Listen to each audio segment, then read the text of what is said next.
Hi, everyone. This is our play posit on observation. Our group is myself, Nicholas, Maida, and Charisse. We all read this book, Observation Techniques by Bill Gillham, and this is our overview of the instrument for researchers. To start our conversation about observation, our group started to consider some examples from our work and our personal lives. So we kind of make you think about, have you ever been able to remember everything you ate 3 weeks ago or what you wore? And unless you have hyperthymesia, you may not be able to remember all of those details. Maybe you've been people watching at the beach and maybe you remember that character who had that funny dog, but what kind of shoes was he wearing? Or maybe your doctor asked you to record your heart rate or your blood pressure over time. And just think about the power of that data that they're able to use and help your health. And then maybe something a little bit closer to our work life is, what about using evidence from a classroom visit? We've all been observed or we've been observers of classrooms. And just think about the difference between asking a teacher how that lesson went or how they think the students did, other than you actually observing a particular aspect of who asked questions or how students responded or how they behaved while the lesson went. So these are all events, depending on the focus, that could provide powerful insights. So really, what is observation? It's really to see what people actually do, not just what they claim to do or what they think they did. It can illuminate actions and behaviors that we're just not aware of. What we're really getting at is shifting the subjective reality of what we think we know to a more valid and objective picture of what's going on. Observation allows us to monitor specific events at specific times, and then we can quantify them. Behavior survey methods are useful in all types of research. However, combined with observation, even though it requires some time and planning and commitment and focus, both of these combined can provide really powerful insights to what's going on. And again, just to reiterate, it's really comparing about what we say or what we think to what actually happened. We're going to pause for our first knowledge check here.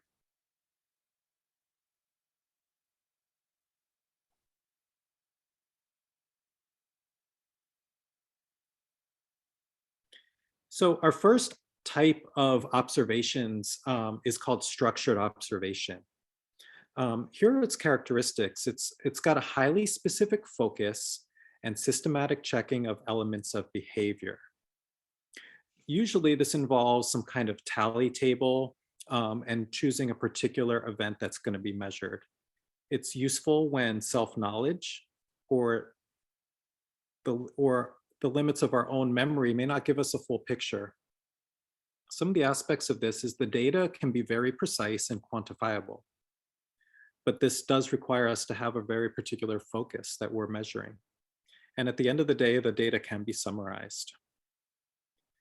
So this varies from and contrasts to other methods because it uses quantitative data. It has a very specific focus that we're looking at. And we've got this duality of the participant and the observer participating in this instrument.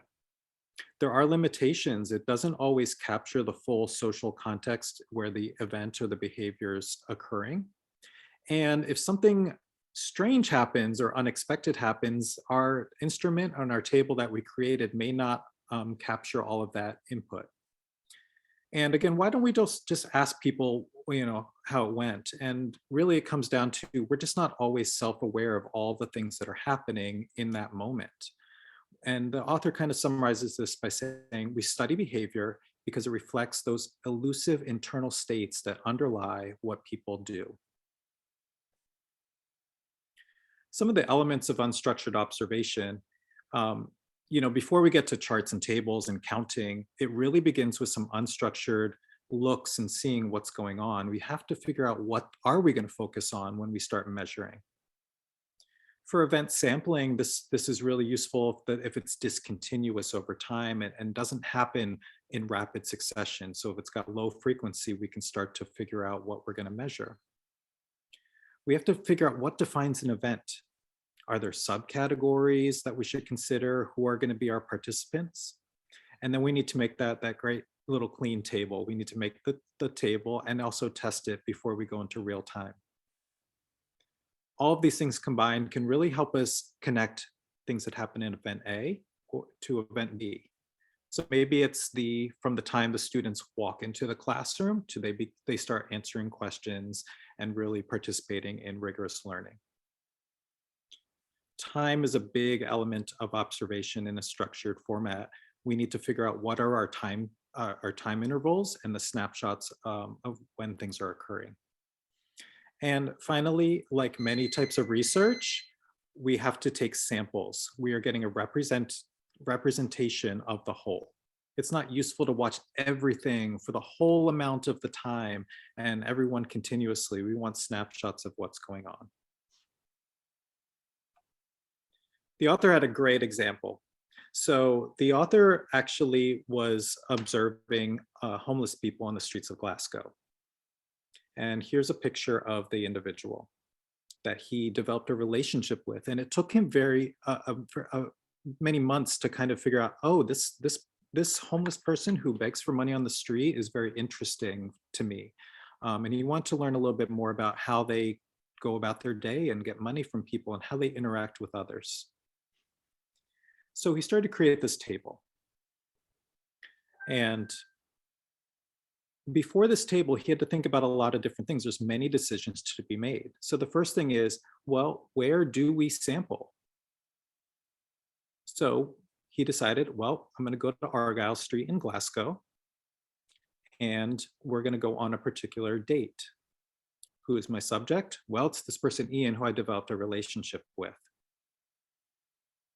What's the time of sampling? Well, after many unstructured observations, he determined that 1 hour is probably a good amount of time to get the data that he needed. And he also noticed that right around the middle of the day, around 12:55 p.m. was the best time to see beggars in action and passerbys interacting with them. So that was his interval sampling. And he's got also the people that are coming by these beggars and giving people money, or maybe not. So he's got descriptive subjects. He decided that he'd like to see, are they male or are they female?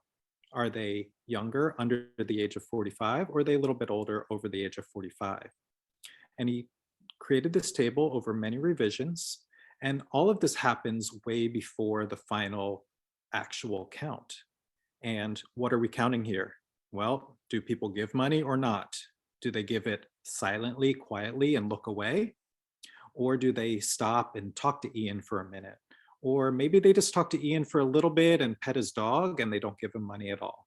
So this is just kind of some background and some picture of structured observation, does come down to a table and data, but it does take a lot of pre-work to get to that point. And now we're going to pause for our second knowledge check.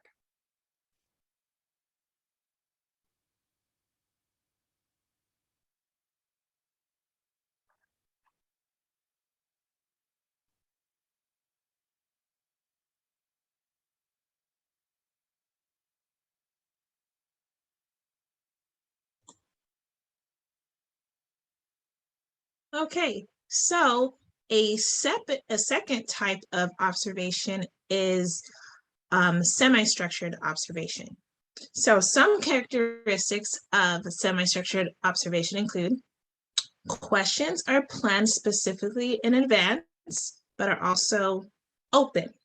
The purpose of having open questions is to limit predicting possible outcomes. So this aspect is very important when conducting a semi-structured observation, because it allows the researcher to not necessarily ask leading questions that's going to get a result that you're expecting already.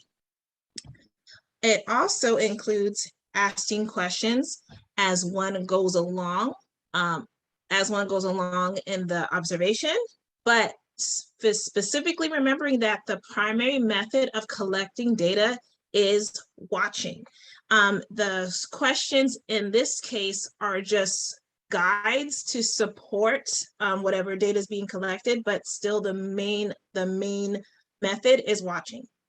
And semi-structured observation is utilized to determine practical problems people experience on a regular basis and find ways to address those problems. So a few things. How do you go about coming up with questions that are open and not leading? Well, if you take a look at this table that was provided in Gillham's reading, this is an interview observation checklist, a few questions. So the great thing about this is when you're coming up with questions that you want to ask regarding the observation study, you want to make sure that the questions you come up with take into account these particular topics. If they don't, then it's most likely you need to change around your question so it's not leading and more open. So, what's an example of this semi-structured approach? In particular, Gillham mentions a study where they took a look at studying older people's difficulties to maintain an independent, healthy, and rewarding lifestyle. So this whole idea as when people age over time, the things that they did on a regular basis or just part of routine has become exacerbating or more difficult. So to take this into, so as a result of this, researchers have come up with a topic of inclusive design. Inclusive design meaning designing a product that everyone is able to use, no matter if they're older, if they have a disability, if they're a younger person, etc. No matter what type of product it is, everyone's going to be able to use it. So the term ergonomics actually takes this into account in a semi-structured observation. So some things that you actually may be familiar with on a regular basis. For example, the Ford Focus was designed as a ergonomical product. The whole idea of, at least for the older generation of aging individuals, being able to get in and out of a car without much difficulty. You might have also seen chairs as a form of ergonomics. As you look in the image right here to my left, there is a woman that is able to still function and do and perform her job at work because she has a chair that allows her to do so. And then lastly, you've probably seen this before as well, an ergonomical keyboard. Again, the whole idea of allowing you to still be able to perform a job or a task with an accommodations that's led for you to be successful.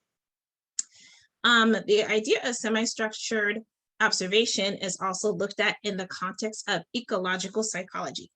Ecological psychology is the interaction of people and their environment and its impact of the psychology on an actual individual.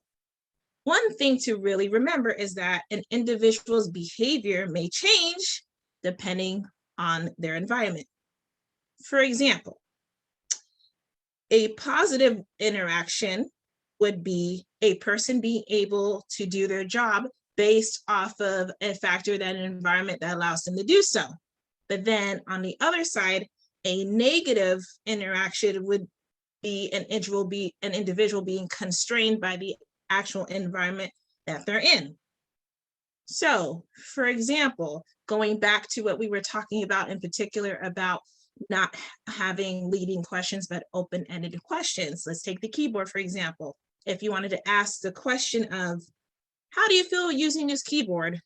Which is not really going to elicit much response because it's leading already, versus a more open question. How has this keyboard helped you? In a scenario where you're able to most likely get more information from a subject. Limitations of observing problems of the living. So there are limitations to this semi-structured observation method. People accepting their problems is normal. People may automatically have problems and have just become content with that's just the way things are and don't necessarily seek out any help.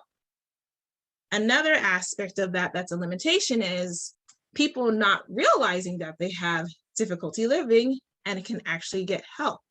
And because they've already adapted to this lifestyle, when they don't necessarily have to, they don't go ahead and seek out the help that they could have gotten if they knew that it was a problem in the first place.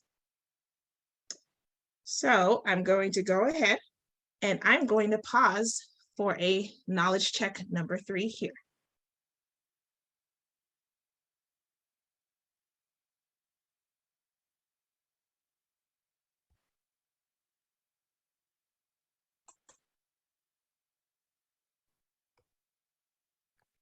Now, moving on to observation type 3, the unstructured.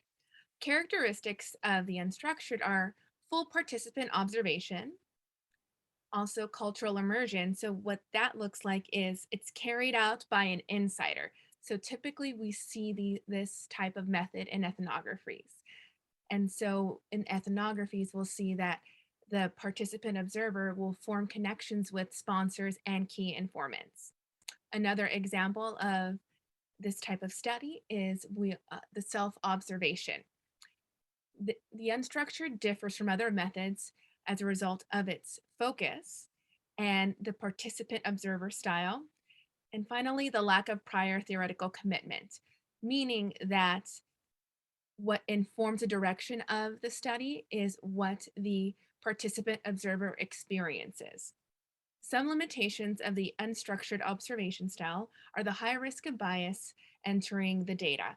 So the participant observer imposing their own context onto interpreting the events and behaviors of those that they are interacting with. Also, the representation sample being studied is relatively small in comparison to other methods.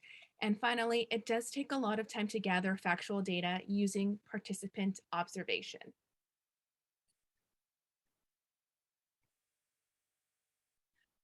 We see this type of style, the participant observation style, in William Foote White's Street Corner Society. A quick overview of the study is that it was a 3-year study from 1938 to 1941, located in an impoverished area of Boston, specifically working with Italians at this time. The purpose of this study was to understand gang culture and its social structure. So here we see this qualitative participant observer observation style coming to life. It allowed White to understand the social organization of the community through the study of social interactions. And so we see White truly immersing himself in society by moving his family into the neighborhood so that he then again could gain the trust of community members, but also gain access to key informants who can essentially vouch for him in that community. The professional contribution of this work is that it is a strong example of participant observation. At the time it was published, it received little attention. However, it was republished in 1955, where it garnered critical praise and became a bestseller and a standard college text. It has since been translated into many different languages and reprinted in many editions. However, not all of the reviews of the study have been positive. The book was not popular in the North End, and White's description of the neighborhood as a slum has been called into question.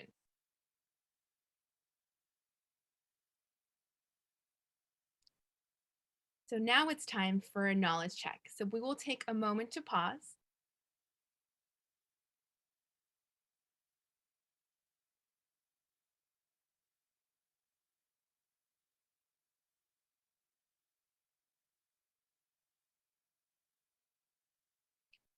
Another example of unstructured participant observation is self-observation. The purpose of this is to access a person's inner thoughts or mental events. It allows people to study the creative process. So this is definitely a typical study that will be engaged in by authors and other types of creatives to enhance their performance, but additionally to contribute to their field of study and or work. The process generally looks like gathering internal and external evidence. So there is heavy documentation in a journal or diary fashion. Then that documentation is reviewed, and finally, an edited account is produced to be shared in that field of study so that others can benefit from the findings.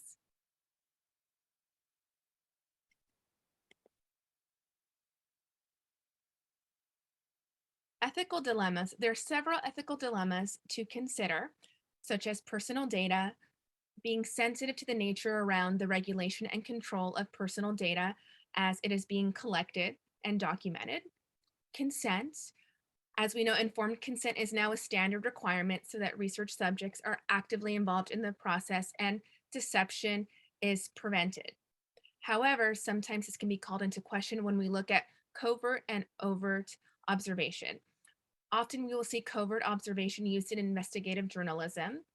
And then we have to question, is this approach justified in formal research to create a valid and balanced picture as we are gathering information? Observation, ownership, and interpretation. As was mentioned earlier, especially when we look at ethnographies, the ethnographer is constantly interpreting, selecting, and constructing the reality presented, when again, subjectivity can be called into question as this is constantly being done by the ethnographer. And finally, with as we look at intrusive questioning, as a researcher, what is the priority? What type of information are we wanting to gather at the risk of potentially damaging the relationship with the subjects in a specific study? Some of the limitations of observation include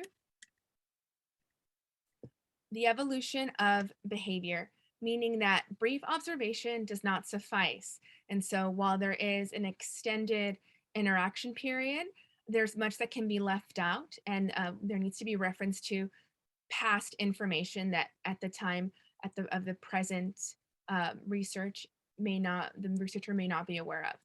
Complementary research methods are needed, meaning that observation cannot tell the whole study, observation cannot tell the whole story.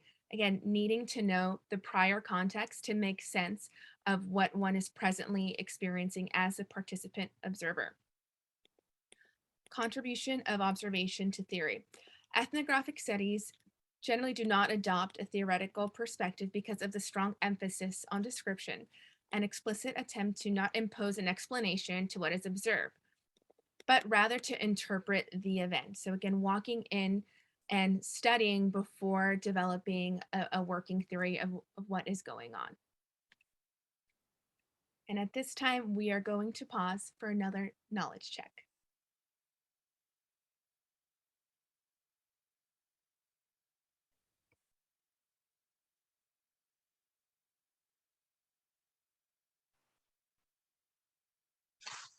So, observation and its importance to research. Observation as a research method has made a number of contributions. Number one, the notion of understanding. The notion of understanding is important in order to address or come up with solutions to a potential problem. Unless we can take the time to observe and potentially understand a situation or problem, there's no way that we will be able to solve it. So observation opens up the door to understanding. In addition, observation is important in relation to perspective explanations, or in other words, theories. Grounded theory, specifically, is an explanation that derives from discovered evidence. Substantive theory, an explanation of what was found as a result of observation. And formal theory, which is more extensive than substantive theory, but stretches beyond the confines of academia. So these three perspectives bring us to a point in terms of observation in relation to social action and social attitudes. Observation serves as a tool for findings for a specific purpose. So going back to the examples that I brought up prior, with observing the beggar and also learning about gang culture. That was the specific purpose. That tool was used for that purpose in those studies. But also they keep in mind that the findings do not necessarily stay in its original purpose, but have the power to make contributions on an even larger scale.